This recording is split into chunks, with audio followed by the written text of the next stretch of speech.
ಎಲ್ಲರಿಗೂ ನಮಸ್ಕಾರ. ನನ್ನ ಹೆಸರು ರವಿ ಅಂತೇಳಿ, ಇದೇ ಪಣಕನಹಳ್ಳಿ ಗ್ರಾಮದವರು.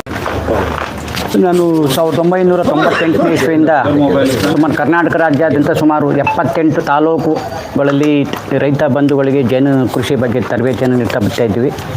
ಅದೇ ರೀತಿ ನಮ್ಮ ಸಾಹೇಬರು ಈಗ ನಿವೃತ್ತಿ ಹೊಂದಿದ್ದಾರೆ.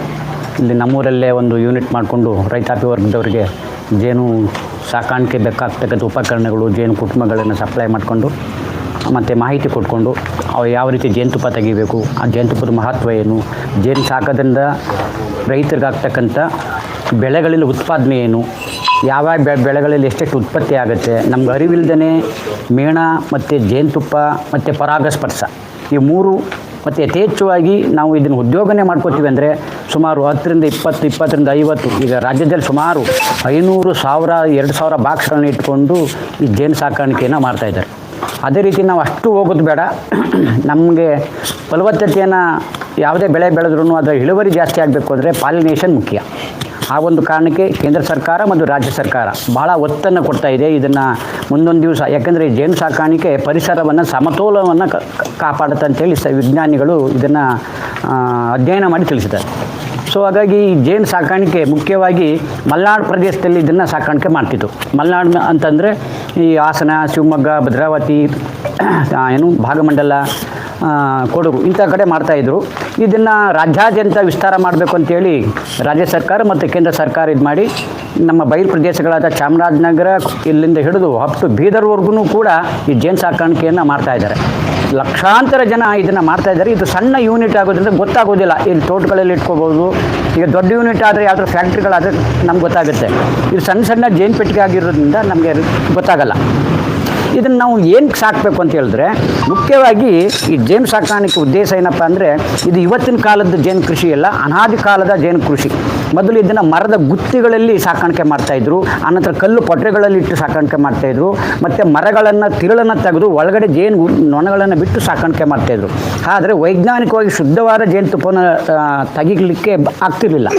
ಹಾಗಾಗಿ ಇದನ್ನು ಸಂಶೋಧನೆ ಮಾಡಬೇಕು ಅಂತ ಹೇಳಿದ್ರೆ ಅಮೇರಿಕಾ ದೇಶದ ಒಬ್ಬ NV ನ್ಯೂಟನ್ ಎಂಬ ವಿಜ್ಞಾನಿ ಇದನ್ನು ಸಂಶೋಧನೆ ಮಾಡ್ತಾ ಇದನ್ನು ವೈಜ್ಞಾನಿಕವಾಗಿ ಪ್ರಕೃತಿಯಲ್ಲಿ ಹೇಗೆ ವಾಸ ಮಾಡ್ತೇವೆ ಜೇನು, ಅದಕ್ಕೆ ಅನುಕೂಲವಾಗಿ ನಾವು ಆರ್ಟಿಫಿಷಿಯಲ್ ಕೃತಕವಾದ ಜೇನು ಪೆಟ್ಟಿಗೆಯನ್ನು ಸಾಕಾಣಿಕೆ ಮಾಡುವ ರೀತಿಯಲ್ಲಿ ಕಂಡುಹಿಡಿದು ದೇಶಾದ್ಯಂತ ಇದನ್ನು ಪ್ರಚಲಿತದಲ್ಲಿ ಈಗಲೂ ಕೂಡ ಇದೆ, ಇನ್ನು ಮುಂದೂ ಕೂಡ ಇರುತ್ತೆ.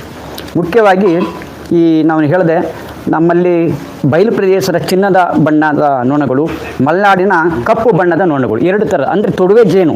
ಈ ತೊಡುವೆ ಜೇನಿನಲ್ಲಿ ಒಂದೇ ಜಾತಿ ಆದ್ರೂ ಬಣ್ಣಗಳಲ್ಲಿ 2 ವಿಧ. ಹಾಗಾಗಿ ಮಲೆನಾಡಿನಲ್ಲಿ ಕಪ್ಪು ನೊಣವನ್ನು ಸಾಕಾಣಿಕೆ ಮಾಡ್ತಾರೆ. ನಮ್ಮ ಬಯಲು ಪ್ರದೇಶದಲ್ಲಿ ಕಂದು ಬಣ್ಣದ ಅಂದರೆ ಚಿನ್ನದ ಬಣ್ಣದ ಜೇನು ನೊಣಗಳನ್ನು ಸಾಕಾಣಿಕೆ ಮಾಡ್ತಾರೆ. ಮತ್ತು ಇದರಲ್ಲಿ ನಮಗೆ ಅರಿವಿಲ್ದೇ ಏನಪ್ಪ ಅಂದರೆ ಬೆಳೆಗಳಲ್ಲಿ ಉತ್ಪಾದನೆ ಜಾಸ್ತಿ ಆಗುತ್ತೆ.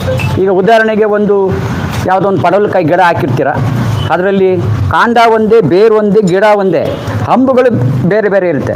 ಒಂದು ಶುದ್ಧವಾಗಿ ನೀಟಾಗಿ ಉದ್ದಕ್ಕೆ ಬಿಟ್ಟಿರುತ್ತೆ, ಇನ್ನೊಂದು ಚೋಟಾಕಂದಿರುತ್ತೆ. ಒಂದೇ ಗಿಡದ್ದು, ಯಾಕೆಂದರೆ ಪಾಲಿನೇಷನ್ ಆಗಿರೋದಿಲ್ಲ, ಪರಾಗಸ್ಪರ್ಶ ಆಗಿರೋದಿಲ್ಲ. ಹಾಗಾಗಿ ಇದೊಂದೇ ಬೆಳೆಯಲ್ಲ, ರೈತರು ಬೆಳೀತಕ್ಕಂಥ ವಾಣಿಜ್ಯ ಬೆಳೆಗಳು, ಆಹಾರ ಪದಾರ್ಥಗಳು, ತರಕಾರಿ ಬೆಳೆಗಳು ಮತ್ತು ಎಲ್ಲ ತೆಂಗು, ಬಾಳೆ, ಸೀಬೆ, ಸಪೋಟ ತವಿಂದ ಹಿಡಿದು ತರಕಾರಿ ತವಿಂದ ಹಿಡಿದು ಎಲ್ಲ ಬೆಳೆಗಳಿಗೂ ಯೋಗ್ಯವಾಗಿರ್ತಕ್ಕಂಥದ್ದು ಪಾಲಿನೇಷನ್ ಅಂದರೆ ಈ ಜೇನು ನೊಣಗಳಲ್ಲೇ ಮುಖ್ಯವಾದದ್ದು ಅಂಥದ್ದು. ಯಾಕಂದರೆ ಜೇನು ನೊಣಗಳು ಯಥೇಚ್ಛವಾಗಿ ಪಾಲಿನೇಷನ್ ಯಾಕೆ ಮಾಡ್ತವೆ ಅಂದರೆ, ಅದಕ್ಕೆ ಆಹಾರ ಬೇಕತಕ್ಕಂಥ ಗಿಡ, ಮರ, ಬಳ್ಳಿಗಳಲ್ಲಿ ಹೂ ಬಿಡ್ತಕ್ಕಂಥ ಜಾಗಕ್ಕೆ ನೇರವಾಗಿ ಹೋಗೋದ್ರಿಂದ ಅಲ್ಲಿ ಪರಾಗರೇಣುಗಳು ಒಂದುವಿಂದ ಒಂದುವಿಗೆ ಹಾರ್ತಾ ಅಲ್ಲಿ ಗಂಡು ಮತ್ತು ಹೆಣ್ಣು ಬೀಜಗಳು, ಪರಾಗರೇಣುಗಳು ಫಲಕ್ರಿಯೆಯಾಗಿ ಬೆಳೆ ಇಳುವರಿ ಜಾಸ್ತಿ ಆಗುತ್ತೆ. ಮೊದಲನೆಯದಾಗಿ ನಮ್ಮಲ್ಲಿ ಗಾಳಿನಲ್ಲಿ ಪರಾಗಸ್ಪರ್ಶ, ಗಾಳಿ ಮೂಲಕ ಇದು ಪರಾಗಸ್ಪರ್ಶ ಆಗುತ್ತೆ, ಪ್ರಾಣಿಗಳಿಂದ ಆಗುತ್ತೆ, ಮಳೆಯಿಂದ ಆಗುತ್ತೆ, ನೀರಿಂದ ಆಗುತ್ತೆ. ಎಲ್ಲದಕ್ಕಿಂತ ಯಥೇಚ್ಛವಾಗಿ ಆಗಬೇಕು ಅಂತಂದು ಜೇನು ನೊಣಗಳಿಂದ. ಹಾಗಾಗಿ ನಮ್ಮಲ್ಲಿ ಹಿಂದೆ ಅನಾದಿ ಕಾಲದಲ್ಲಿ ಈ ಸೂರ್ಯಕಾಂತಿ ಬೆಳೆಗಳಿಗೆ ಬಟ್ಟೆಯನ್ನು ಒಂದು ಹೂವಿಗೆ ಅದನ್ನು ಟಚ್ ಮಾಡ್ತಿದ್ರು ಆವತ್ತಿನ ಕಾಲದಲ್ಲಿ, ಯಾಕೆ ಇಳುವರಿ ಜಾಸ್ತಿ ಆಗಲಿ ಅಂತ.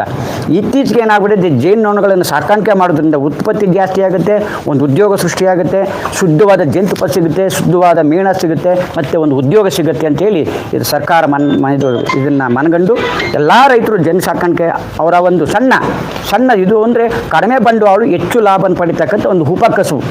ಹಾಗಾಗಿ ನಮ್ಮಲ್ಲಿ ಪ್ರಾಣಿಗಳಲ್ಲಿ ಕೋಳಿ ಸಾಕಾಣಿಕೆ ಮಾಡ್ಬೋದು, ಹಸು ಸಾಕಾಣಿಕೆ ಮಾಡ್ಬೋದು, ಕುರಿ ಮೇಕೆ ಎಲ್ಲ ಮಾಡ್ಬೋದು.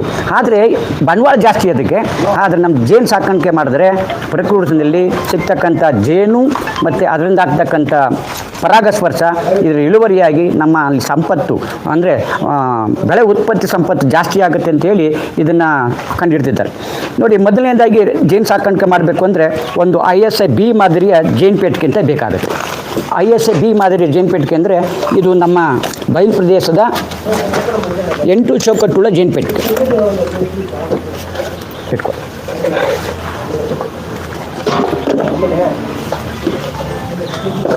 ಇದು ಜೇನು ಪೆಟ್ಟಿಗೆ ಕೈಗನ್ನಡಿ ಅಂತ ಹೇಳ್ತೀವಿ. ಇದು ಮೂಲ ಬೇಸ್ಮಟ್ಟ ಇದ್ದಂಗೆ. ಅಂದರೆ ಇದು ಒಂದಕ್ಕೊಂದು ಜಾಯಿಂಟ್ ಇಲ್ಲ, ಸ್ಪೇರ್ ಪಾರ್ಟ್ಸು ಅಂದರೆ ಬಿಡಿ ಭಾಗಗಳು. ಇದರಲ್ಲಿ 2 ಥರದ ಒಂದು ಮುಖದ್ವಾರ ಪಟ್ಟಿ ಅಂತಿದೆ. ಇದು ದೊಡ್ಡ ಬಾಗಿಲು ಕಾಣ್ತಾ ಇರುವಂಥದ್ದು.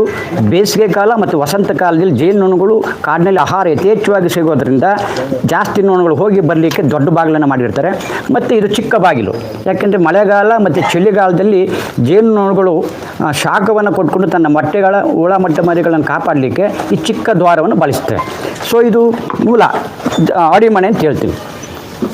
ಇದ್ರ ಮೇಲ್ಬಟ್ಟ ಇರ್ತಕ್ಕಂಥದ್ದು ಸಂಸಾರ ಕೋಣೆ. ಈ ಸಂಸಾರ ಕೋಣೆಯಲ್ಲಿರ್ತಕ್ಕಂಥ 8 ಚೌಕಟ್ಟುಗಳಿರುತ್ತೆ. 8 ಚೌಕಟ್ಟಲ್ಲಿ ಮೇಲ್ಭಾಗದಲ್ಲಿ 1 ಇಂಚು ಪರಾಗವನ್ನು ಸಂಗ್ರಹಣೆ ಮಾಡ್ಕೊಳ್ಳುತ್ತೆ. ಪರಾಗ ಅಂದರೆ ಹೂವಿನಲ್ಲಿ ಸಿಗ್ತಕ್ಕಂಥ ಘನರೂಪದ ವಸ್ತು. ಈಗ ಉದಾಹರಣೆಗೆ ಕುಂಬಳಕಾಯಿನ ಹೂವಿಗೆ ಕೈ ಹಾಕಿ ನೋಡಿದಾಗ ನಮಗೆಲ್ಲ ಅಂಟ್ಕೊಳ್ಳುತ್ತೆ. ಅದೇ ರೀತಿ ಮುಟ್ರ ಮುನಿ ಹೂವಿಂದ ಹಿಡಿದು ದೊಡ್ಡ ದೊಡ್ಡ ಹೂಗಳಿಗೂ ಆ ಹೂವು ಯಾವ ಬಣ್ಣ ಆಕಾರದಲ್ಲಿರುತ್ತೋ ಅದೇ ಥರ ಆ ಘನರೂಪದ ಒಂದು ಪರಾಗ ಸಿಗುತ್ತೆ. ಕೆಳಭಾಗ ಸ್ವಲ್ಪ ಜೇನುತುಪ್ಪವನ್ನು ಇಟ್ಕೊಂಡಿರುತ್ತೆ. ತಾನು ತಿನ್ನೋಕ್ಕೂ ಕೂಡ ಬೇಕತ್ತು ಜೇನುನೊಣಗಳಿಗೆ. ಇನ್ನು ಮುಕ್ಕಾಲು ಭಾಗ ಏನು ಮಾಡುತ್ತೆ, ಹುಳ ಮೊಟ್ಟೆ ಮರಿ ಸಂಸಾರವನ್ನು ಮಾಡ್ಕೊಳ್ಳಿಕ್ಕೆ ಈ ಭಾಗವನ್ನು ಜೇನುನೊಣಗಳು ಬಳಸ್ಕೊತವೆ. ಇದು 8 ಚೌಕಟ್ಟುಗಳಿರ್ತಕ್ಕಂಥ ಚಲಿಸುವ ಚೌಕಟ್ಟು. ಯಾವುದೇ ಜೇನು ಫ್ರೇಮನ್ನು ಯಾವುದೇ ಜಾಗಕ್ಕಾದನ್ನು ಒಂದೇ ಅಳತೆಯಾಗಿ ISI B ಮಾದರಿಯ ಜೇನು ಪೆಟ್ಟಿಗೆ ಇದೆ. ISI B ಮಾದರಿ ಅಂದರೆ ಬಯಲು ಪ್ರದೇಶದಲ್ಲಿ ಬಳಸ್ತಕ್ಕಂಥ ಜೇನು ಪೆಟ್ಟಿಗೆ. ISI A ಮಾದರಿ ಮಲೆನಾಡು ಭಾಗದಲ್ಲಿ ನಮ್ಮಲ್ಲಿ 8 ಚೌಕಟ್ಟಿದ್ರೆ ಮಲೆನಾಡು ಭಾಗದಲ್ಲಿ 10 ಚೌಕಟ್ಟು ಇರ್ತಕ್ಕಂಥ ಜೇನು ಪೆಟ್ಟಿಗೆ. ಇದ್ರ ಮೇಲ್ಭಾಗದಲ್ಲಿ ಇರ್ತಕ್ಕಂಥದ್ದು ಜೇನು ಕೋಣೆ ಅಂತ ಹೇಳ್ತೀವಿ ನಾವು. ಜೇನು ಕೋಣೆ ಅಂತಂದರೆ ಇದರಲ್ಲಿ ಜೇನುನೊಣಗಳು ಮೇಲ್ ಬಂದು ಜೇನುತುಪ್ಪವನ್ನೇ ಸಂಗ್ರಹಣೆ ಮಾಡ್ತಕ್ಕಂಥ ಭಾಗ ಇದು ನೋಡಿ. ಇದ್ರ ಸುತ್ತ ಈ 2 ಕಡೆ ಶೆಲ್ಗಳನ್ನು ಮಾಡಿಕೊಂಡು ಜೇನುನೊಣ ಜೇನುತುಪ್ಪವನ್ನು ಸಂಗ್ರಹಣೆ ಮಾಡಿ ಸೀಲ್ಡ್ ಮಾಡುತ್ತೆ. ಮೇಣವನ್ನು ಹದ ಮಾಡಿ ಸೀಲ್ಡ್ ಮಾಡುತ್ತೆ. ಏನಕ್ಕೆ ಹದ ಮಾಡುತ್ತೆ ಅಂದರೆ ಅದಕ್ಕೆ ಅಭಾವ ಕಾಲದಲ್ಲಿ ತನಗೆ ಬೇಕಾದಂಥ ಆಹಾರವನ್ನು ತುಂಬಿಸಿಟ್ಕೊಳ್ಳೋದು. ಅಂದರೆ ಮಳೆಗಾಲ ವಿಪರೀತ ಆದಾಗ ಹೂವು ಮಳೆ ನೀರೆಲ್ಲ ಏನಾಗುತ್ತೆ, ಗಿಡ ಮರ ಬಳ್ಳಿಗಳಲ್ಲಿ ಬಿದ್ದು ಹೂವು ಹಾಳಾಗಿ ಜೇನುತುಪ್ಪ ಅದಕ್ಕೆ ಸಿಗದಂಥ ಸಂದರ್ಭದಲ್ಲಿ ಇದನ್ನು ಬಳಸ್ಕೊಳ್ಳೋಕ್ಕೆ ಉಪಯೋಗಿಸ್ಕೊಳ್ಳುತ್ತೆ. ಸೊ ಅಂಥ ಒಂದು ಕಾರಣಕ್ಕೆ ಇಲ್ಲಿ ಜೇನನ್ನು ಸಂಗ್ರಹಣೆ ಮಾಡ್ತಕ್ಕಂಥದ್ದು ಇದರಲ್ಲಿ ನಾವು ತೆಗೆಯುವಂಥದ್ದು. ಇದ್ರ ಮೇಲ್ಭಾಗ ಇರ್ತಕ್ಕಂಥದ್ದು ಮುಚ್ಚಳ. ಈ ಮುಚ್ಚಳ ಇರ್ತಕ್ಕಂಥದ್ದು ಇಲ್ಲಿ ಗವಾಕ್ಷ ಅಂತ ಹೇಳ್ತೀವಿ ನೋಡಿರಿ. ತೂತು ಕಾಣುತ್ತಲ್ಲ, ಈ ಒಂದು ರಂಧ್ರ ಗಾಳಿ ಆಡಲಿಕ್ಕೆ, ಜೇನುನೊಣಗಳು ಗಾಳಿ ಆಡಲಿಕ್ಕೆ ಮತ್ತು ಆವಾಗ ಹುಟ್ಟು ಬಂದಂಥ ಜೇನುನೊಣಗಳು ಬಿಸಿಲಿನ ಸೂರ್ಯನ ಕಿರಣವನ್ನು ಬಳಸ್ಕೊಂಡು ಮೈ ಶಾಖವನ್ನು ಕಾಪಾಡಲಿಕ್ಕೆ ಈ ಒಂದು 2 ದ್ವಾರವನ್ನು ನಾವು ಅಳವಡಿಸಿರ್ತೇವೆ. ಮತ್ತು ಹೊಗೆ ತಿದಿ ಅಂತ. ಯಾಕೆಂದರೆ ಇದು ಜೇನುನೊಣ ಜೇನುತುಪ್ಪ ತೆಗೆಯುವಾಗ ಮತ್ತು ಜೇನು ವಿಭಾಗ ಮಾಡುವಾಗ ಒಂದು ಗೂಡನ್ನು ಇನ್ನೊಂದು ಗೂಡನ್ನು ಹೆಚ್ಚಿಸ್ಕೊಂಥ ಸಂದರ್ಭದಲ್ಲಿ ಚುಚ್ಚುವ ಸ್ವಭಾವ ಜಾಸ್ತಿ ಇರುತ್ತೆ. ಅಂಥ ಸಂದರ್ಭದಲ್ಲಿ ಹೊಗೆ ಕೊಡಲಿಕ್ಕೆ ಒಂದು ಹೊಗೆ ಮಾಪನ ಅಂದರೆ ಹೊಗೆ ತಿದ್ದಿ ಅಂತ ಬಳಸುತ್ತೆ. ಇದ್ರ ಮೇಲ್ಭಾಗ ಇರ್ತಕ್ಕಂಥದ್ದು ನಾವು ಅಂದರೆ ಕೆಲವ್ರಿಗೆ ಭಯ ಇರುತ್ತೆ, ಅಂಥವರು ಈ ಗ್ಲೌಸ್ ಅಂತ ಬಳಸ್ತೀವಿ ನಾವು. ಯಾಕಂದರೆ ಕೆಲವರಿಗೆ ಚುಚ್ಚುವಾಗ ಅವು ನೋವಾಗುತ್ತೆ. ಎಲ್ಲಿ ಹೆಜ್ಜೆನ್ನಂಗೆ ದಾಳಿ ಮಾಡೋದಿಲ್ಲ. ಇದು 1-2 ಚುಚ್ಚುವಂಥ ಸಂದರ್ಭ ಇರುತ್ತೆ. ಅದಕ್ಕೆ ಇದನ್ನು ರಕ್ಷಣೆ ಮಾಡಲಿಕ್ಕೆ ಈಗ 1-2 ಗ್ಲೌಸನ್ನು ನಾವು ಬಳಸ್ತೇವೆ. ಮತ್ತು ನಮ್ಮಲ್ಲಿ ಮುಖಕ್ಕೆ ಜಾಸ್ತಿ ಜೇನುನೊಣಗಳು ಚುಚ್ಚುವ ಸಂದರ್ಭ ಇರೋದ್ರಿಂದ ಈ ಥರ ನಾವು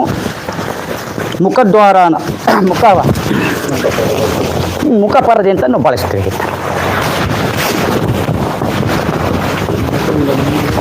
ಅಂದರೆ ಅದು ಉಪಕರಣಗಳು ಅಂದರೆ ಜಾಸ್ತಿ ಜೇನುನೊಣ ಚುಚ್ಚುವಂಥದ್ದು ಸ್ಮೂತ್ ಆದಂಥ ಜಾಗಕ್ಕೆ, ಉಬ್ಬು, ಕಿವಿ, ಕೆನ್ನೆಗಳಿಗೆ ಇಂಥ ಜಾಗಕ್ಕೆ ಜೇನುನೊಣಗಳು ಜಾಸ್ತಿ ಚುಚ್ಚುವಂಥ ಸ್ವಭಾವ ಇರೋದ್ರಿಂದ ರಕ್ಷಣೆ ಮಾಡಲಿಕ್ಕೆ ಈ ಥರ ಒಂದು ಮುಖಪರದೆಯನ್ನು ನಾವು ಬಳಸ್ಕೊತೇವೆ. ಮತ್ತು ಇದಕ್ಕೆ ನಾವು ಚಾಕನ್ನು ಬಳಸ್ತೇವೆ.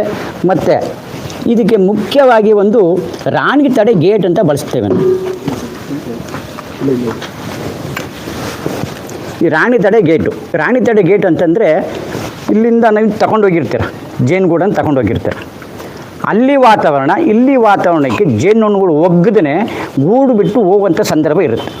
ಅಂಥ ಸಂದರ್ಭದಲ್ಲಿ ಇದನ್ನು ನಾವು ಜೇನಿನ ಮುಖಪರದೆ ಅಂದರೆ ಮುಖದ್ವಾರ ಪಟ್ಟಿಗೆ ಅಳವಡಿಸುವಂಥದ್ದು. ಈ ರೀತಿ ಈ ಜಾಗಕ್ಕೆ ಅಳವಡಿಸಿದ್ರೆ ರಾಣಿ ಜೇನು ಈ ಗೂಡಿಂದ ಹೋಗ್ಲಿಕ್ಕೆ ಆಗೋದಿಲ್ಲ. ಅಂದರೆ ಇದರಲ್ಲಿ ರಾಣಿ ನೊಣ ಮತ್ತು ಗಂಡು ನೊಣ ನುಗ್ಗೋಕ್ಕೂ ಆಗಲ್ಲ, ಹೋಗೋಕ್ಕೂ ಆಗಲ್ಲ. ಈ ನೂಲಿಕೆ ಕೆಲಸಗಾರ ಜೇನುನೊಣಗಳು ಹೋಗ್ಬೋದು, ಬರ್ಬೋದು. ಇದು ಮೇಯ್ನ್ ಒಂದು ವಾರ ನೀವು ಅಳವಡಿಸ್ತಕ್ಕಂಥ ಪ್ರವೃತ್ತಿ ಇರಬೇಕು. ಮತ್ತು CF ಶೀಟ್ ಅಂತ, ಕೂಮ್ ಫೌಂಡೇಶನ್ ಶೀಟು, ಇದು ಪ್ಯೂರ್ ಮೇಣದಿಂದ ಹದ ಮಾಡಿ ತಯಾರು ಮಾಡಿರುವಂಥದ್ದು. ಯಾಕೆಂದರೆ ಜೇನುನೊಣಗಳು ಈ ರೀತಿ ಶೆಲ್ಗಳನ್ನು ಮಾಡುತ್ತೆ, ಷಡ್ಭುಜಾಕೃತ ಶೆಲ್ಗಳನ್ನು ಮಾಡುತ್ತೆ. ಸೊ ಇದು ಫೈಬರ್ದು ಇತ್ತೀಚೆಗೆ ಕಂಡಿರ್ತಕ್ಕಂಥದ್ದು. ಇದು ಅನಾದಿ ಕಾಲದಲ್ಲಿ ಇರ್ತಕ್ಕಂಥದ್ದು. ಇದನ್ನು ನಾವು ಇಲ್ಲಿಗೆ ಅಳವಡಿಸುವಂಥದ್ದು. ಇಲ್ಲಿ ಮಧ್ಯಕ್ಕೆ ಕರೆಕ್ಟಾಗಿ ಚಾಕ್ನಲ್ಲಿ ಕಟ್ ಮಾಡಿ ಅಂಟಿಸ್ಬಿಟ್ರೆ ಅದು ಬೇಗ ತನ್ನ ಶೆಲ್ಗಳನ್ನು ಎಳ್ಕೊಂಡು ಜೇನುತುಪ್ಪವನ್ನು ಬೇಗ ಸಂಗ್ರಹಣೆ ಮಾಡಿ ನಮಗೆ ಅನುಕೂಲ ಮಾಡುತ್ತೆ, ತಗೊಳ್ಳಿಕ್ಕೆ ಅನುಕೂಲ ಮಾಡುತ್ತೆ. ಇದನ್ನು ನಾವು ತುಂಬಿಸಿದಾಗ 8 ಫ್ರೇಮು ತುಂಬಿಸಿದಾಗ ನಾವು ಚಾಕ್ನಲ್ಲಿದ್ದ ಮೊಹರನ್ನ ಪೇಪರ್ ಗಾತ್ರ ನೀಟಾಗಿ ಅದನ್ನು ತೆಗೆದುಬಿಟ್ಟು ಈ ಜೇನು ತೆಗೆಯೋ ಯಂತ್ರ ಅಂತ ಇರುತ್ತೆ, ಈ ಜೇನು ತೆಗೆಯೋ ಯಂತ್ರ ಒಳಗೆ ಹಿಂಗೆ ಹಾಕ್ಬಿಟ್ಟು ಇದನ್ನು ನಾವು ಸುತ್ತೋದು. ಸುತ್ತಿದ್ರೆ ಹಿಂಗೆ ಸ್ಟಕ್ ಆಗಿಬಿಡ್ತೈತೆ. ಅಂದರೆ ಗುರುತ್ವಾಕರ್ಷಣ ಬಲದಿಂದ ಗೂಡು ಏನೂ ಡ್ಯಾಮೇಜ್ ಆಗೋದಿಲ್ಲ. ಅದು ಜೇನುತುಪ್ಪ ಮಾತ್ರ ಗೂಡಿಂದ ಈಚೆಗೆ ಬರುತ್ತೆ, ಸ್ಟೋರ್ ಆಗುತ್ತೆ. ಮತ್ತೆ ಎತ್ತಿ ನಾವು ಈ ಜೇನು ಕೋಣೆಗೆ ಕೊಟ್ಟರೆ ಮತ್ತೆ 1 ತಿಂಗಳು 1.5 ತಿಂಗಳಿಗೆ ಮತ್ತೆ ಜೇನುತುಪ್ಪವನ್ನು ಅದು ಸಂಗ್ರಹಣೆ ಮಾಡಿ ನಮಗೆ ಕೊಡುವಂಥ ಪ್ರವೃತ್ತಿ ಇದೆ. ಅಂದರೆ ಈಗ ನಾವು ಎಲ್ಲ ಸಾಕಿರ್ಬೋದು, ಜೇನನ್ನು ತಿಂದಿರ್ಬೋದು, ಅಂತೆ ಅಂಗಡಿಗಳು ತಂದಿರ್ಬೋದು, ಅಥವಾ ಪಬ್ಲಿಕಲ್ಲಿ ಮಾರ್ತಕ್ಕಂಥ ರೈತರುಗಳಿಂದ ತಂದಿರ್ಬೋದು. ಅದು ಶುದ್ಧನೋ ಅಥವಾ ಅಶುದ್ಧನೋ, ಕಲಬೆರಕೆನೋ ಅಥವಾ ತಾಜನೋ ನಮ್ಗೆ ಹೆಂಗೆ ಗೊತ್ತಾಗಬೇಕು? ಎಲ್ಲ ಸ್ವೀಟೇ ಹೊಡೆಯೋದು, ಜೇನುತುಪ್ಪ ಸಿಹಿಯಾದಾಗ ಇರುತ್ತೆ. ಸೊ ನಾವು ಮೇಯ್ನು ಜೇನುತುಪ್ಪ, ನಾವು ಜೇನು ಬಾಕ್ಸನ್ನು ಇಟ್ಟು ಅದನ್ನು ತೆಗೆದು ತಿಂದಾಗಲೇ ಅದು ಜೇನುತುಪ್ಪದ ಮಹತ್ವ ನಮ್ಗೆ ಗೊತ್ತಾಗುತ್ತೆ. ಯಾಕಂದರೆ ಈ ನೋಡಿ, ಜೇನುತುಪ್ಪ ಸೂರ್ಯಕಾಂತಿ ಬೆಳೆಗಳಲ್ಲಿ ಜೇನು ಬಾಕ್ಸನ್ನು ಇಟ್ಟರೆ ಸೂರ್ಯಕಾಂತಿ ಬಣ್ಣ ಹೇಗಿರುತ್ತೋ ಹಳದಿ ಕಲರ್ ಹಾಗಿರುತ್ತೆ. ಸೊ ಒಣಗೆ ಸೀಸನ್ನಲ್ಲಿ ನೀರಿನಂಗೆ ಇರುತ್ತೆ. ಸೊ ಹಣ್ಣು ಸೀಸನ್ನಲ್ಲಿ ಈ ಕಾಫಿ ಕಲರ್ ಟೈಪ್ ಇರುತ್ತೆ. ಸೊ ಇದನ್ನು ಏನು ಕಲಬೆರಕೆ ಹಾಗೆ ಅನ್ನೋಂಗಿಲ್ಲ. ನೋಡಿ, ಶುದ್ಧವಾದ ಜೇನುತುಪ್ಪ ಈ ಮೇಲ್ಗಡೆ ಮೇಣದ ಅಂಶ ಕಾಣುತ್ತಲ್ಲ, ನೋಡಿದ್ದೀರಾ? ಈ ಮೇಣದ ಅಂಶ ಮೇಲ್ಗಡೆ ಇದೆ. ಮೇಣದ ಅಂಶ ಹಳದಿ ಕಲರ್ ಹಂಗಿತ್ತು, ಕಾಣುತ್ತಲ್ಲ? ಈ ಮೇಣದ ಅಂಶ ಯಾವುದು ಬಾಟ್ಲಲ್ಲಿ ಜೇನುತುಪ್ಪ ಇರುತ್ತೋ ಅದು ತಾಜವಾದ ಪರಿಶುದ್ಧವಾದ ಜೇನು. ಮೇಣದ ಅಂಶ ಇಲ್ಲಿ ಇರಬೇಕಿಲ್ಲಿ ಮೇಲ್ಗಡೆ ನೀರಿನಲ್ಲಿ ಇರಬೇಕು. ಇದು ಎಷ್ಟೇ ವರ್ಷಗಳ ಕಾಲ ಇಟ್ಟರೂ ಕೂಡ ಶುದ್ಧ ಜೇನುತುಪ್ಪ ಹಾಳಾಗೋದಿಲ್ಲ. ಮತ್ತು ಯಾವುದೇ ಒಂದು ವಸ್ತುವನ್ನು, ಹಣ್ಣುಗಳನ್ನು ಇದರಲ್ಲಿ ಇಟ್ಟರೆ ಒಂದು 10 ವರ್ಷ ಇಟ್ಟರು ಯಾವ ಕಲರಲ್ಲಿತ್ತು, ಒಂದು ಟೊಮೊಟೊನೋ ಅಥವಾ ಬೆಟ್ಟನಲ್ಲಿಕಾಯಿನೋ, ಒಂದು ಸೇಬು, ಒಂದು ಕಿತ್ಲೆ ಹಣ್ಣು, ಯಾವುದೇ ಒಂದು ಹಣ್ಣುಗಳಾಗಲಿ ಜೇನುತುಪ್ಪದಲ್ಲಿ ಅದ್ದಿ ಇಟ್ಟಿದ್ರೆ ಅದು ಕೆಡೋದಿಲ್ಲ. ಅಂಥ ಒಂದು ಸಂರಕ್ಷಣಾ ಆಹಾರ ಜೇನುತುಪ್ಪ. ಮತ್ತು ಈ ಜೇನುತುಪ್ಪವನ್ನು ನಾವು ತಾಜಾ ಮತ್ತು ಪರಿಶುದ್ಧವಾಗಿ ಯಾವ ರೀತಿ ಕಂಡುಹಿಡಬೇಕು ಅಂತ ಹೇಳಿದ್ರೆ, ನೋಡಿ, 1 ಲೋಟ ನೀರು ನೀವಿಲ್ಲೇ ತಗೊಳ್ಳಿ ಅಥವಾ ನೀವು ಸಾಕಿರುವಂಥ ಜೇನು ಬಾಕ್ಸಲ್ಲಿ ತಗೊಳ್ಳಿ. ಹಿಂಗಿಟ್ಟು 1 ಸ್ಪೂನ್ ಜೇನುತುಪ್ಪನ ನೀವು ಅದರೊಳಗಡೆ ಹಾಕಬೇಕು.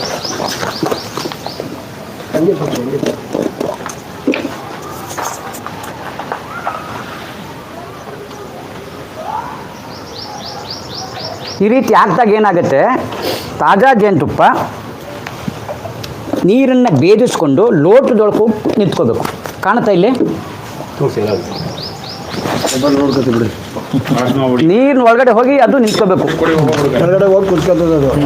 ಪ್ಯೂರ್ ಜೇನುತುಪ್ಪ ಆಗಿದ್ರೆ ಮಾತ್ರ. ಕಲಬೆರಕೆ ಜೇನುತುಪ್ಪ ಏನಾರು ಆಗಿದ್ದರೆ ಅದು ನೀರಿಗೆ ಹಾಕಿದ ತಕ್ಷಣ ನೀರು ಯಾವುದು ಜೇನುತುಪ್ಪ ಯಾವುದು ಗೊತ್ತಾಗಲ್ಲ. ಇದು ಪರಿಶುದ್ಧವಾದ ತಾಜಾ ಜೇನುತುಪ್ಪ. ಆದರೆ ನೀರನ್ನು ಬೇರಿಸ್ಕೊಂಡು ಹೋಗ್ಬೇಕು. ಅದನ್ನು ಒಂದು 5 ರಿಂದ 10 ನಿಮಿಷ ಚಂಚದಲ್ಲಿ ಕಲಸಿಸ್ಬೇಕು. ಸ್ವಲ್ಪ ಕರಗಿದೆ ಅಂದರೆ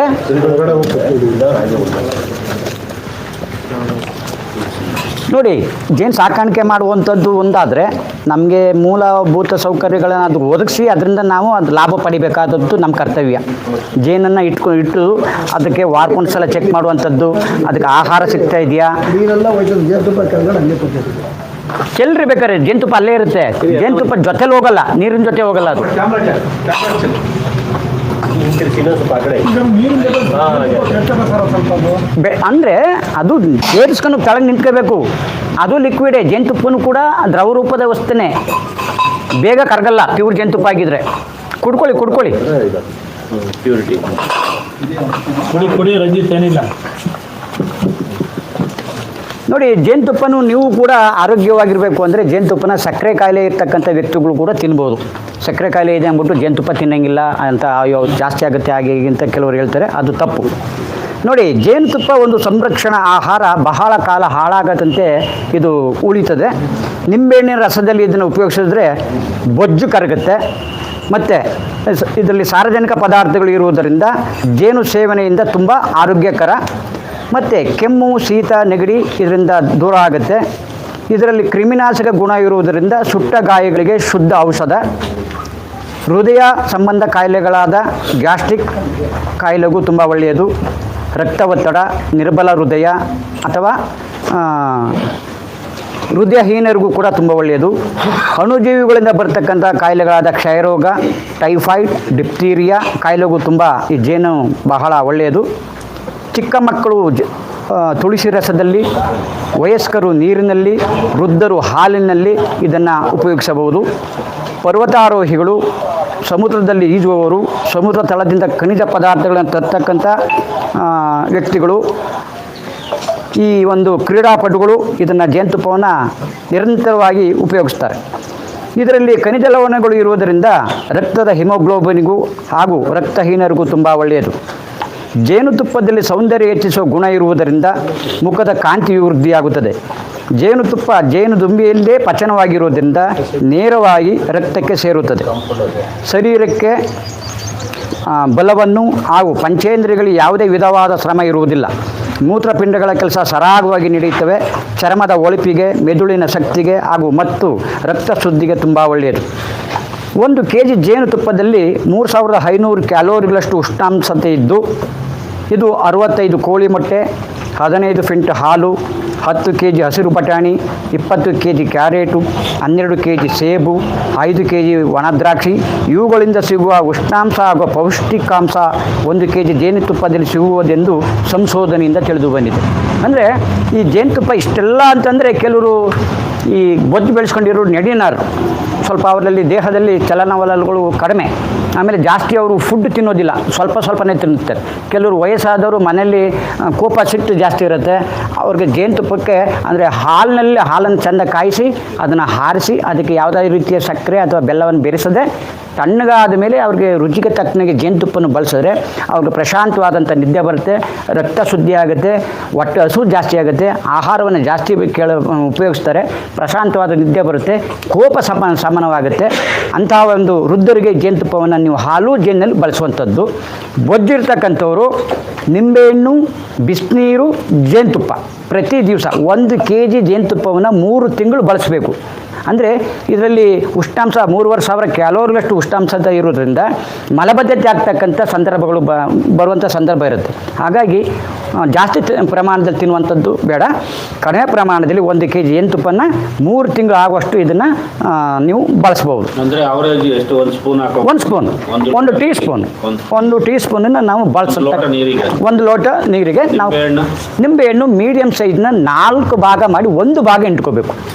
ಮೀಡಿಯಮ್ ಸೈಜ್ 4 ಭಾಗ ಮಾಡಿ 1 ಭಾಗನ ಇಂಟ್ಕೋಬೇಕು. 4 ದಿವಸ ಬಳಸ್ತಕ್ಕಂಥದ್ದು ಮಾಡ್ಕೋಬೇಕು. ಮತ್ತು ಈ ಮಕ್ಕಳುಗಳಿಗೆ ಈವಾಗ ಹುಟ್ಟಿದ ಮಕ್ಕಳಿಗೆ ತುದಿ ನಾಲ್ಗೆಗೆ ಹಾಕಬೇಕು. ರಕ್ತ ಶುದ್ಧಿಗೆ ಮತ್ತು ಮೆದುಳಿನ ಶಕ್ತಿಗೆ ಅದು ಭಾಳ ಒಳ್ಳೆಯದು ಜೇನುತುಪ್ಪ. ಯಾಕಂದರೆ ಪ್ರಕೃತಿಯಲ್ಲಿ ಲಕ್ಷಾಂತರ ಗಿಡ ಮರ ಬಳ್ಳಿಗಳಿಗೆ ಹೋಗಿ ಈ ಒಂದು ಮಕರಂದವನ್ನು ತಂದು ಪರಾಗ ಮತ್ತು ಮಕರಂದವನ್ನು ಎರಡು ಮಿಶ್ರಣವಾಗಿ ಜೇನುತುಪ್ಪವಾಗಿ ಪರಿವರ್ತನೆ ಮಾಡಿ ನಮಗೆ ಒಳ್ಳೆಯ ಆಹಾರವನ್ನು ಈ ಜೇನುನೊಣಗಳು ಕೊಡ್ತಕ್ಕಂಥದ್ದು. ಯಾಕೆಂದರೆ ಈ ಜೇನುನೊಣಗಳು ಕೇವಲ 3 ತಿಂಗಳ ಆಯುಸ್ಸು, ಅದಕ್ಕೆ ನೂರಾರು ವರ್ಷಗಳಿಲ್ಲ. ಅಂದರೆ ಜೇನುಗೂಡಲ್ಲಿ ಉಡ್ತಾ ಇರ್ತವೆ, ಸಾಯ್ತಾ ಇರ್ತವೆ. ಆ ಒಂದು ಪ್ರವೃತ್ತಿಯನ್ನು ನಾವು ಜೇನುನೊಣಗಳಲ್ಲಿ ಬಹಳ ಪಾಠವನ್ನು ಕಲಿತಕ್ಕಂಥ ಭಾಳ ಇದೆ. ಮತ್ತು ಇದರಲ್ಲಿ ಕ್ರಿಮಿನಾಶಕ ಗುಣ ಇರುವುದರಿಂದ ಸುಟ್ಟ ಗಾಯ ಹಾಗೂ ಬೆಂದ ಗಾಯಗಳಿಗೆ ತುಂಬ ಒಳ್ಳೆಯದು. ಈಗ ಯಾವ್ದಾದ್ರು ಸುಟ್ಕೊಂಡಿರ್ತೀವಿ ಅಥವಾ ಆಕ್ಸಿಡೆಂಟಾಗಿ ಅಥವಾ ಯಾವ್ದಾದ್ರು ಬಿದ್ದು ಕೆನ್ನೆ ಅಥವಾ ಹಣೆ ಎಲ್ಲ ಹೊಡ್ಕೊಂಡಿರ್ತೀವಿ, ಶುದ್ಧವಾದ ಜೇನುತುಪ್ಪವನ್ನು ನಾವು ಹಚ್ಚಿದ್ರೆ ಕಲೆ ಇರೋದಿಲ್ಲ, ಮಾರ್ಕ್ ಉಳ್ಕೊತದೆ ಕೆಲವರಿಗೆ, ಅದು ಇರೋದಿಲ್ಲ. ಅಂಥ ಒಂದು ಕ್ರಿಮಿನಾಶಕ ಗುಣ ಇದರಲ್ಲಿ ಇದೆ. ನೋಡಿ, ನಾನು ಹೇಳಿದಾಗ 65 ಕೋಳಿ ಮೊಟ್ಟೆ ಇವಕ್ಕೆಲ್ಲ ರೇಟನ್ನು ಲೆಕ್ಕ ಹಾಕೋ ಬನ್ನಿ. 65 ಕೋಳಿ ಮೊಟ್ಟೆ, 15 ಲೀಟ್ರ್ ಹಾಲು, 10 kg ಹಸಿರು ಬಟಾಣಿ, 20 kg ಕ್ಯಾರೆಟು, 12 kg ಸೇಬು, 5 kg ಒಣ ದ್ರಾಕ್ಷಿಗಳಿಂದ ಸಿಗ್ತಕ್ಕಂಥ ಪೌಷ್ಟಿಕಾಂಶ ಮತ್ತು ಉಷ್ಣಾಂಶ ಇವು 1 kg ಜೇನುತುಪ್ಪದಲ್ಲಿ ಸಿಗ್ತಕ್ಕಂಥ ವಿಚಾರ ಇದೆ ಅಂತೇಳಿ ಇದರ ಸಂಶೋಧನೆ ನಮ್ಮ ಭಾರತದಲ್ಲಿ ಬಾಂಬೆನಲ್ಲಿ, ಪುಣೆಯಲ್ಲಿ ಇದೆ. ಅಲ್ಲಿ ಆಲ್ ಓವರ್ ನಮ್ಮ ಭಾರತಕ್ಕೆ ಒಂದು ಜೇನು ಕೃಷಿ ಮತ್ತು ಜೇನುತುಪ್ಪ ಸಂಶೋಧನಾ ಕೇಂದ್ರ ಸರ್ಕಾರದಲ್ಲಿದೆ. ಅಲ್ಲಿಂದ ರಿಪೋರ್ಟನ್ನು ವಿಜ್ಞಾನಿಗಳು ಇದನ್ನು ಅಂದರೆ ಪಬ್ಲಿಕ್ಕಿಗೆ, ಅಂದರೆ ಸಾರ್ವಜನಿಕರಿಗೆ ತಿಳಿಸ್ತಕ್ಕಂಥ ಕೆಲಸವನ್ನು ಸರ್ಕಾರ ಮಾಡ್ತಾಯಿದೆ. ಮತ್ತು ನನ್ನ ಮೊದಲು ಮೇಣ ಎಲ್ಲಿ ಬಿಟ್ಟಿದ್ದೀನಿ. ಮೇಣನ ನಾವು ಬಿಟ್ಟೋಗಿರ್ತಕ್ಕಂಥ ಜೇನುಗೂಡನ್ನು ಅದನ್ನು ಬಿಸ್ತಿರ್ಗೆ ಹಾಕಿ ಕಾಯಿಸಿದಾಗ ಅದು ನೀರಿಗಿಂತ ತಿಳುವಾಗಿರುತ್ತೆ. ನೀರಿನ ಮೇಲ್ಭಾಗದಲ್ಲಿ ಒಂದು ಮೇಣ ಬಂದು ನಿಂತ್ಕೊಳ್ಳುತ್ತೆ. ಅದನ್ನು ನಾವು ಹಲ್ಲು ಕ್ಲೀನ್ ಮಾಡ್ತಕ್ಕಂಥ ಸಂದರ್ಭದಲ್ಲಿ ಉಪಯೋಗಿಸ್ತಾರೆ ಡಾಕ್ಟ್ರು. ಮತ್ತು ಬಂದೂಕು ತಯಾರಿಕಾ ಕಾರ್ಖಾನೆಗಳಲ್ಲಿ ಬಳಸ್ತಾರೆ, ಮತ್ತು ಟೈಲ್ಸ್ ಹಾಕೋಕ್ಕೆ ಬಳಸ್ತಾರೆ, ಮತ್ತು ಚಪ್ಪಲಿ ಹೊಲಿತಕ್ಕಂಥ ದಾರದಲ್ಲಿ ಬಳಸ್ತಾರೆ, ಮತ್ತು ಹಚ್ಚು ಮತ್ತು ಗಾಲಿ ತಯಾರಿಕಾ ಕಾರ್ಖಾನೆಗಳಲ್ಲಿ ಮಾಡ್ತಾರೆ, ಮತ್ತು ಬಣ್ಣದ ಕಾರ್ಖಾನೆಗಳಲ್ಲಿ ಮಾಡ್ತಾರೆ, ಮತ್ತು ಸೌಂದರ್ಯವರ್ಧಕ ವಸ್ತುಗಳು ಅಂದರೆ ಕಾಸ್ಮೆಟಿಕ್ ಐಟಮ್ಸ್ಗಳಲ್ಲಿ ಇದಕ್ಕೆಲ್ಲ ಪ್ಯೂರ್ ಮೇಣವನ್ನು ಬಳಸ್ತಾರೆ. ಯಥೇಚ್ಛವಾಗಿ ಮೇಣದ ಬತ್ತಿ ಮಾಡಿದ್ರೆ ಸುವಾಸನೆಯುಕ್ತವಾಗ್ತಕ್ಕಂಥ, ಈಗ ಅಂಗಡಿಯಲ್ಲಿ ತರ್ತಕ್ಕಂಥ 100 ಗ್ರಾಮ್ ಕ್ಯಾಂಡಲ್ ತಗೊಬನ್ನಿ, ನೀವೇ ಮೇಣ ತಯಾರಿಸ್ತಕ್ಕಂಥ 100 ಗ್ರಾಮ್ ಮೇಣ ಹಾಕ್ತೀರಿ, ಅದು 1 ಅವರ್ ಉರಿದ್ರೆ ಇದು 2 ಗಂಟೆ ಉರಿತದೆ. ಇದು ಸುವಾಸನೆ ಬರ್ತಕ್ಕಂಥ ಇಂಗಾಲದ ಡೈಆಕ್ಸೈಡನ್ನು ಕಡಿಮೆ ಪ್ರಮಾಣದಲ್ಲಿ ಬಿಡುತ್ತೆ. ಅದೇ ಆರ್ಟಿಫಿಷಿಯಲ್ ಅಂಗಡಿಯಿಂದ ತಂದಿರ್ತಕ್ಕಂಥ ಕ್ಯಾಂಡಲ್ಲು ಇಂಗಾಲದ ಡೈಆಕ್ಸೈಡನ್ನು ಜಾಸ್ತಿ ಬಿಡುತ್ತೆ. ಇದು ಈ ನೋಡಿ, ನಮ್ಮ ಜೇನುನೊಣಗಳಿಂದ ಏನೆಲ್ಲ ನಮಗೆ ಅನುಕೂಲ ಆಗ್ತಕ್ಕಂಥದ್ದನ್ನು ನಮಗೆ ಪ್ರಕೃತಿ ಕೊಟ್ಟಿದೆ. ಇದನ್ನು ತಾವೆಲ್ಲ ಸದುಪಯೋಗ ಪಡಿಸ್ಕೋಬೇಕು. ಈಗ ಏನಾದ್ರು ವಿಚಾರ ಇದ್ದರೆ ದಯಮಾಡಿ ಕೇಳಿ, ಇಲ್ಲ ನೇರ ನಾವು ಪ್ರಾತ್ಯಕ್ಷಿಕ ತರಬೇತಿಗೆ ಹೋಗೋಣ. ಸರ್, ಇದನ್ನು ಕರಗಿಸ್ತೀವಲ್ಲ ನಾವು ಮೇಣ, ಅದನ್ನು ಒಂದು ಹಚ್ಚು ತಗೊಂಡು ಕರಗಿಸೋ ರೀತಿ ಅಂದರೆ ಬಿಸಿನೀರೊಳಗಡೆ ಈ ವೇಸ್ಟ್ ಎಲ್ಲ ಬಿದ್ದಿದ್ದೆಲ್ಲ ನೋಡ್ರಿ, ಅದನ್ನೊಳಗೆ ಹಾಕ್ಬಿಟ್ರೆ ಬಿಸಿನೀರೆಲ್ಲ ಕುದೀತಾ ಕರಗುತ್ತೆ. ಕರಗಿ ನೀರು ಮೇಲೆ ಬಂದು ನಿಂತ್ಕೊಳ್ಳುತ್ತೆ. ಅಂದರೆ ನೀರಿಗಿಂತನೂ ಕೂಡ ಅಗ್ರ ಯಾವುದು ಜೇನುಮೇಣ. ಅವಾಗ ಒಂದು ಚಾಕ್ ತಕೊಂಡು ರೌಂಡ್ ಬಾಕ್ಸಲ್ಲಿ ಪಾತ್ರೆ ಅದನ್ನು ಸೋಸ್ಕೊಂಡ್ರೆ ಏನಾಗುತ್ತೆ, ಪ್ಯೂರು ಲಿಕ್ವಿಡ್ ಅಂದರೆ ತಲೆ ಹರಳೆಣ್ಣೆ ಟೈಪ್ ಬರುತ್ತೆ. ಅದನ್ನು ಬಿಟ್ಬಿಟ್ರೆ ಗಟ್ಟಿ ಆಗುತ್ತೆ, ಅಂದರೆ ಹಾರ್ಡ್ ಆಗೋಗುತ್ತೆ ಫುಲ್ಲು. ಅದನ್ನು ನೀವು ಒಂದು ಪಿಂಗಾಣಿ ಬಟ್ಲಲ್ಲೋ ಅಥವಾ ಒಂದು ಯಾವುದಾದ್ರು ಸ್ಟೀಲ್ ಬಾಟ್ಲಲ್ಲೋ ನೀವು ಸ್ಟವ್ ಮೇಲೆ ಇಟ್ಟರೆ ಮತ್ತೆ ಲಿಕ್ವಿಡ್ ಆಗುತ್ತೆ. ಅದನ್ನು ಒಂದು ಹಚ್ಚು ತಗೊಂಡು ಒಂದು ಫೈನ್ ದಾರ ಹಾಕಿ ಕೆಳಗಡೆ ಒಂದು ಸ್ವಲ್ಪ ಏನೋ ಒಂದು ಆಲ್ಟರ್ನೇಟ್ ಮಾಡಿ ಅದನ್ನು ಒಳಗಡೆ ಹೋದರೆ ಒಂದು 5-10 ನಿಮಿಷದಲ್ಲಿ ಅದೊಂದು ಕ್ಯಾಂಡಲ್ ಆಗುತ್ತೆ. ಸೊ ಅದನ್ನು ಬಳಸಿ ನೋಡ್ರಿ, ಎಷ್ಟು ಜೇನುತುಪ್ಪ ಸುವಾಸನೆ ಬರುತ್ತೆ, ಇಂಗಾಲದ ಡೈಆಕ್ಸೈಡ್ ಕಡಿಮೆ ಬಿಡುತ್ತೆ. ಇದನ್ನೆಲ್ಲ ನಾನು ಹೇಳ್ದಂಗೆ ನನ್ನ ಕೆಲವು ವಿಚಾರಗಳಲ್ಲಿ ಟೈಲ್ಸ್ ಹಾಕೋದ್ರಿಂದ ಹಿಡಿದು ಅಚ್ಚು ಮತ್ತು ಗಾಲಿ ತಯಾರಿಕೆ, ಬಣ್ಣದ ಕಾರ್ಖಾನೆಗಳಲ್ಲಿ ಟೈಲ್ಸ್ ಹಾಕೋದು, ಚಪ್ಪಲಿ ಹೊಲಿಯೋದು, ಮತ್ತು ದಂತ ಚಿಕಿತ್ಸಾಲಯಗಳಲ್ಲಿ ಮತ್ತು ದೊಡ್ಡ ದೊಡ್ಡ ರೈಲ್ವೆ ಕಂಬಿಗಳಲ್ಲೂ ಇದನ್ನು ಉಪಯೋಗಿಸ್ತಾರೆ ಅಂತ ಇತ್ತೀಚೆಗೆ ಬಂದಿದೆ. ಹಾಗಾಗಿ ಮೇಣ ಹಲವಾರಕ್ಕೂ ಉಪಯೋಗ ಆಗುತ್ತೆ, ಜೇನುತುಪ್ಪ ಹಲವಾರಕ್ಕೂ ಆಗುತ್ತೆ, ಜೇನುನೊಣಗಳಿಂದ ಬೆಳೆಗಳಲ್ಲಿ ಉತ್ಪತ್ತಿ ಆಗುತ್ತೆ. ಯಥೇಚ್ಛವಾಗಿ ನಾವು ಸಾಕಿದ್ರೆ ಜೇನುತುಪ್ಪನ ನಾವು ಪಡ್ಕೊಂಡು ನಾವು ಆರ್ಥಿಕವಾಗಿ ಮುಂದುವರ್ತಕ್ಕಂಥ ಒಂದು ಉಪಕಸವಾಗಿರೋದ್ರಿಂದ ಇದನ್ನು ಎಲ್ಲ ರೈತಾಪಿ ವರ್ಗದವರು ಸಣ್ಣ ಬಂಡವಾಳದಿಂದ ದೊಡ್ಡ ಬಂಡವಾಳದಿಂದ ಮಾಡಬೇಕು ಅಂತೇಳಿ ನಾವು ಕೇಳ್ಕೊತೀವಿ. ಏನಾದರೂ ಸರ್, ಇಲ್ಲಿ ಜೇನು ಕೃಷಿಗೆ ಸಂಬಂಧಪಟ್ಟಂಗೆ ಇಷ್ಟು ಜನ ರೈತರು ಬಂದವ್ರೆ. ಇಲ್ಲಿ 1 ಪೆಟ್ಟಿಗೆ 2 ಪೆಟ್ಟಿಗೆ ತಗೋಗ್ತಾರೆ. ಇವರು ಜೇನು ಉತ್ಪಾದನೆ ಆಗ್ತದಲ್ಲ, ನೀವು ಉತ್ಪಾದನೆ ಆದಾಗ ನೀವು ದೊಡ್ಡ ಮಟ್ಟದಲ್ಲಿದ್ದಾಗ ಈ ಥರ ಪೆಟ್ಟಿಗೆನ ತಗೊಂಡು ನೀವು ಅದನ್ನು ಶೇಖರಿಸಣೆ ಮಾಡ್ತಾರೆ, ತುಪ್ಪ ತೆಗಿತಾರ. ಈಗ ಸಣ್ಣ 1-2 ಪೆಟ್ಟಿಗೆ ತಗೋದ್ರೆ ಯಾವ ರೀತಿ ತೆಗಿಬೇಕು ಸರ್? ಈಗ ನೀವು ಒಳ್ಳೆ ಪ್ರಶ್ನೆ ಕೇಳಿದ್ರಿ. ಈಗ 1-2 ಬಾಕ್ಸ್ಗೆ ತಗೊಂಡವರು ಇದಕ್ಕೆ ಬಂಡವಾಳ ಹಾಕೋಕ್ಕೆ ಆಗಲ್ಲ. ಸೊ ತಾಲೂಕು ಮಟ್ಟದ ತೋಟಗಾರಿಕೆ ಇಲಾಖೆಯಲ್ಲಿ ಒಂದೊಂದು ಜೇನು ತೆಗೆಯೋ ಯಂತ್ರ ಅಂತ ಅಲ್ಲಿ ಇರುತ್ತೆ. ನೀವು ಅವ್ರಿಗೆ ಹೋಗ್ಬಿಟ್ಟು ಇದಕ್ಕೇನು ಸರ್ವಿಸ್ ಚಾರ್ಜ್ ಏನು ತೊಗೊಳ್ಳಲ್ಲ ಅವರು. ಯಾಕಂದರೆ ನೀವು ಜೇನುತುಪ್ಪ ಬಂದಾಗ ನೀವು ಅದನ್ನ ತಗೊಂಡು ಹೋಗ್ಬಿಟ್ಟು ಒಂದು ಪೇಪರಲ್ಲಿ ರಿಕ್ವೆಸ್ಟೇಷನ್ ಕೊಟ್ಬಿಟ್ಟು ತಗೊಂಡೋಗಿ ಜೇನುತುಪ್ಪ ತೆಗೆದು ವಾಪಸ್ ತಗೊಂಡು ಕೊಡುವಂಥದ್ದು. ಸೊ ಒಂದು 10 ಬಾಕ್ಸ್ 20 ಬಾಕ್ಸ್ ಮಾರ್ತಕ್ಕಂಥ ರೈತರು ಸ್ವಂತವಾಗಿ ಇದನ್ನು ಖರೀದಿ ಮಾಡ್ಬೋದು. ಅದು ವ್ಯವಸ್ಥೆ ಇದೆ. ಯಾಕಂದರೆ ನೀವು ಕೇಳೋದು ಇದಕ್ಕೂ ಸಬ್ಸಿಡಿ ಇತ್ತೀಚೆಗಿಲ್ಲ. ಸರ್ ಇದ್ರ ಬೆಲೆ ಎಷ್ಟು ಸರ್? ಇದ್ರ ಬೆಲೆ ಸರ್ ಇದು ಎಷ್ಟು? 4500 ಅಂದರೆ ಸ್ಟೈನ್ಲೆಸ್ ಸ್ಟೀಲ್ ಇದೆ ಮತ್ತು ಫೈಬರ್ದಿದೆ, ಸಿಲ್ವರ್ದಿದೆ. ಸೊ ಹೆಚ್ಚಿನ ಒಂದು ವಿಚಾರಕ್ಕೆ ನಮ್ಮ DJ ಈಶ್ವರ್ ಸರ್ ಮಾತಾಡ್ತಾರೆ. ಅವ್ರ ಹತ್ರ ಮಾಹಿತಿಯನ್ನು ನೀವು ಪಡ್ಕೊಳ್ಬೇಕು. ಸರ್ ನಮಸ್ಕಾರ. ಸರ್ ಈಗ ನೀವು ಚೌಕಾಕಾರದ ಒಂದು ಪೆಟ್ಟಿ ತೋರಿದ್ರಲ್ಲ, ಈಗ ಜೇನುತುಪ್ಪ ಅದೊಂಥರ ಮಾತ್ರ ಸಂಗ್ರಹಣೆ ಆಗೋದು ಅಥವಾ ಬೇರೆ ಯಾವ್ದ್ರಲ್ಲೂ ಆಗೋದಿಲ್ವಾ? ನೋಡಿ, ಚೌಕಾಕಾರದ್ದು ಅಂತಂತ ಹೇಳಿದ್ನಲ್ಲ, ಇದು ಬರೀ ಜೇನುತುಪ್ಪನೇ ಸಂಗ್ರಹಣೆ ಮಾಡ್ತಕ್ಕಂಥ ಬಾಕ್ಸು. ರಾಣಿ ನೊಣ ಕೆಳಗಡೆಯಿಂದ ಬಂದು ಇದ್ರ ಮೇಲೆ ಮೊಟ್ಟೆ ಇಡ್ತಕ್ಕಂಥದ್ದಿಲ್ಲ. ಬರೀ ಕೆಲಸಗಾರ ನೊಣಗಳು ಬರೀ 8 ಫ್ರೇಮ್ಗಳಲ್ಲೂ ಬಂದು ಜೇನುತುಪ್ಪವನ್ನು ತುಂಬಿಸ್ತದೆ. ಇಲ್ಲಿ ತುಂಬಿಸ್ತಕ್ಕಂಥ ಸಂಸಾರ ಕೋಣೆಯಲ್ಲಿ ತುಂಬಿಸ್ತಕ್ಕಂಥದ್ದು ತಾನು ತಿನ್ನಕ್ಕೆ ಬಳಸ್ಕೊಳ್ಳೋದು. ರಾಣಿ ನೊಣ ಬಂದು ಇದರಲ್ಲಿ ಬಂದು ಮೊಟ್ಟೆ ಇಡಲ್ಲ. ಇದರಲ್ಲಿ ಅರ್ಧ ಇರ್ತಕ್ಕಂಥ ಬಾಕ್ಸ್ ಇದು. ಅದು ದೊಡ್ಡದು, ಇದು ಚಿಕ್ಕದು. ಚೌಕಾಕಾರ ಪೆಟ್ಟಿ ಅಷ್ಟು ಪೆಟ್ಟಿಗೆಲಿ ಜೇನುತುಪ್ಪ 8 ಫ್ರೇಮ್ನಲ್ಲೂ ಕಟ್ಟುತ್ತೆ.